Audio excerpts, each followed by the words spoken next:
A Republican Congressman Brian Mast of Florida, who is a war hero, lost both legs while serving in Afghanistan. He was walking back from the RNC, from President Trump's acceptance the other night, when roving gangs of, was it white supremacists, as Joy Reid says? No. Roving gangs of Antifa and BLM and other left-wing agitators mobbed around a disabled combat veteran and Republican congressman, and intimidated him and started screaming in his face. Now, of course, listen, this is a guy who's dealt with the Taliban, so I don't think he's going to be worried about these little left-wing agitators. But they have become violent. They have killed people even this past weekend. And so when they start threatening him, when they start asking if he's afraid, he asks if he has a reason to be afraid.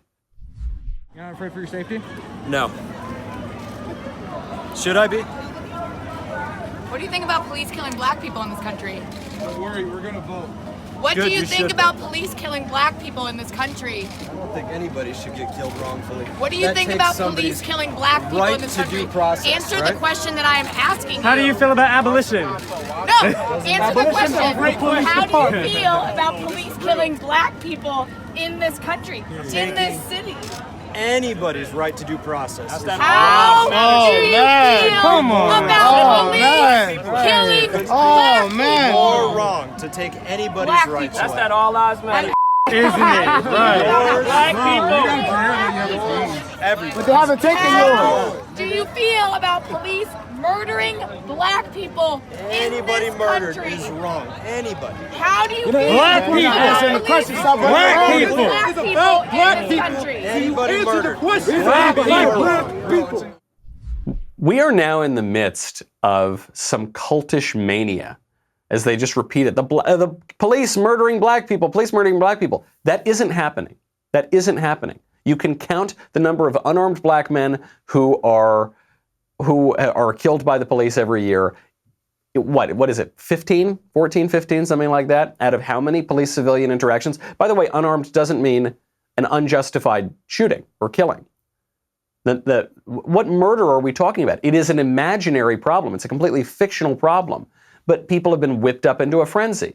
In particular, the shrillest person in that video, of course, this presumably unmarried white woman, this white millennial woman who is just so screechy and shrill and screaming in this man's face about this national epidemic that simply doesn't exist. How have they been whipped up into this frenzy? What would it tell people, not only to believe this nonsense, but that it is acceptable to approach a U.S. congressman and wounded war veteran and mob around him and start screaming in his face in the middle of the night? What would convince people of that? Elected Democrats, the leadership of the Democratic Party.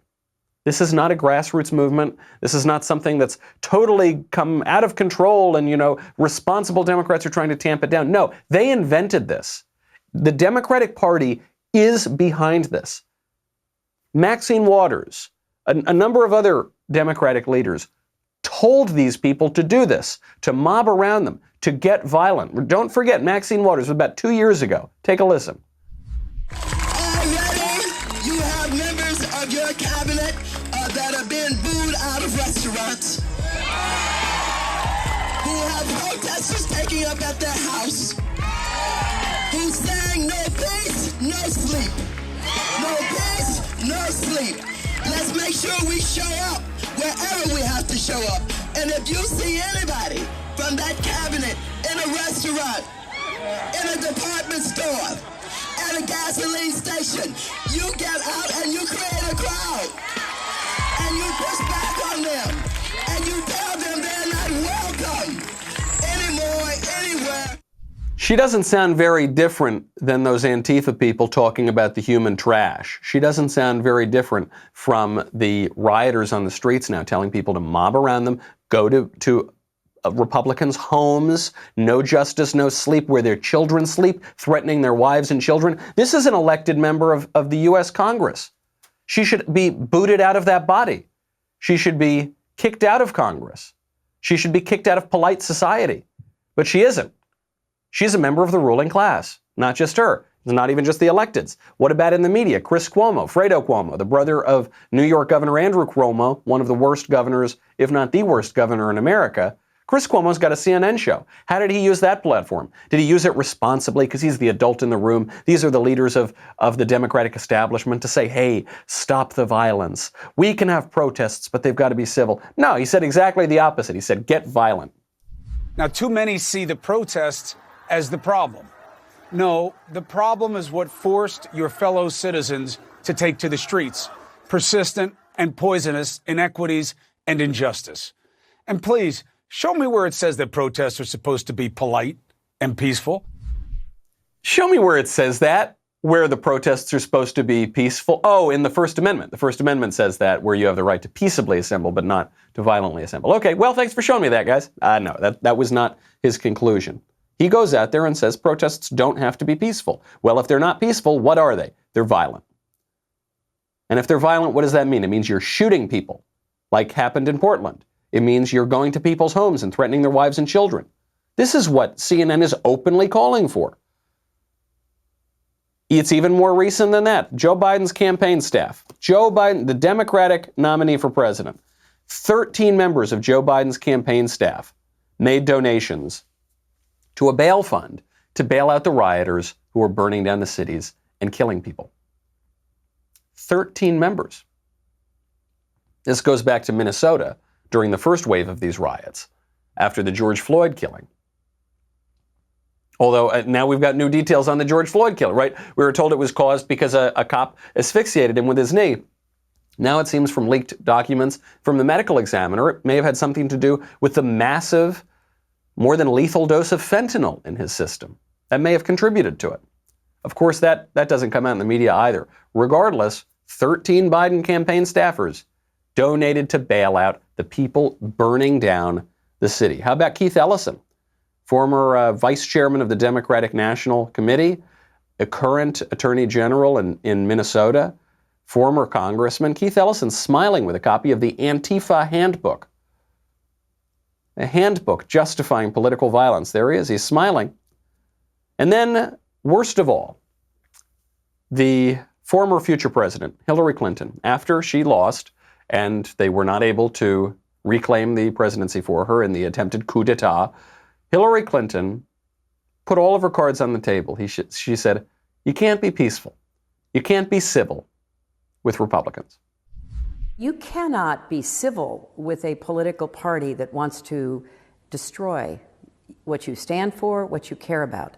That's why I believe if we are fortunate enough to win back the House and/or the Senate, that's when civility can start again. But until then, the only thing that the Republicans seem to recognize and respect is strength. You can't be civil. You've got to use strength. So when you're civil, when you have civil society, you debate things, you argue your points, you bring it to the voters decide. But she's saying you can't do that with Republicans. Why? Because Republicans oppose the things that I want. So this is the actual threat to our self-government, right? Which is, yeah, we can all be peaceful and civil so long as you give me everything that you want. And when can we have civil society again, she says? Well, when I'm back in power. And what do we do until then? We show strength. We use strength. What does she mean by strength? She means force. What does she mean by force? What does she mean by not being civil? She means violence. She means the shooting of people in Portland. She means burning down the cities. She means toppling our buildings and looting our stores. How many times do we need to see this and hear this before we get it? Keith Ellison smiling with the Antifa handbook. There is no Antifa. There is no BLM. There is no Democratic Party. It's all the same thing. All of those groups exist, but they're all part of the exact same phenomenon. And to describe them as though they're completely separate, well, Antifa is bad, but BLM is good, and the Democrats are good. Or BLM, they've gone too far. They're communists. They're self-described Marxists, but the Democratic Party is okay. The Democratic Party is Antifa, is BLM. It's all the same thing. The Democratic politicians are the mainstream media, are the educational apparatus, and their wills are enforced, their strength is shown by the terrorist wings known as Antifa and Black Lives Matter. It's all part of the same exact system. They are not opposed to one another. They work perfectly in tandem. The people on the streets right now are just following orders. Who's giving the orders? You just heard them. You just heard them from CNN and Hillary and Maxine Waters and all the others. This is a much, much deeper problem than some anarchists in the streets. You know, some people are letting the Democrats off the hook a little bit here. They say, oh, look, they played a little bit with fire. They got a little too close and spun out of control, and now they want to stop it. They don't want to stop it because of the violence. They don't want to stop it because now people are getting killed. They called for this. And they don't like these people. They hate these people. They call them deplorable, irredeemable, bitter clingers. The only reason they now want to calm down with the riots is, as Don Lemon said, because it's starting to show up in the polls. Because it's going to start hurting their chances of being elected. Hey, Michael Knowles here. And the fact is, I have very expensive tastes. So please be sure to subscribe to the Daily Wire on YouTube because I depend heavily on your support. Thank you very much.